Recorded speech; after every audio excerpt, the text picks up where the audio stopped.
Good morning. This is Patrick McCullough, forecaster here at the National Weather Service office in San Angelo.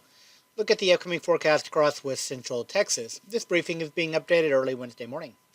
Before we look at the forecast, we do want to remind everyone that we are doing our annual test tornado drill this morning at 10 a.m.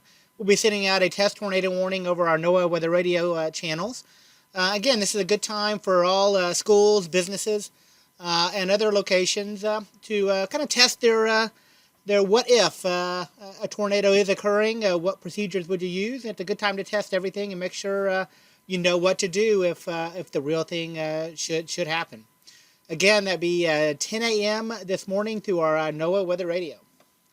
Forecast-wise, nothing tornadic. In fact, looking at a dry forecast all the way through early next week.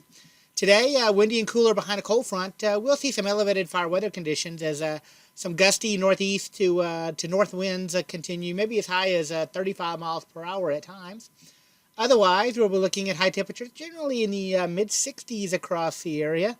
Again, much cooler than we saw yesterday and cooler than we should be for this time of year.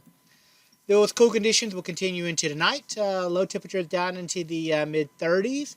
A little bit of a light frost possible in some of the low-lying areas as those northeast winds kind of die off and become light overnight.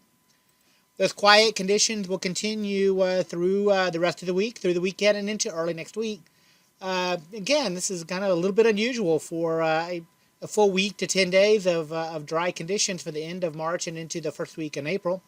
Temperatures will be gradually warming, looking at the 60s for the rest of the week, climbing into the 70s for the weekend, and then into the perhaps even the mid and upper 80s by early next week. But again, dry weather will continue.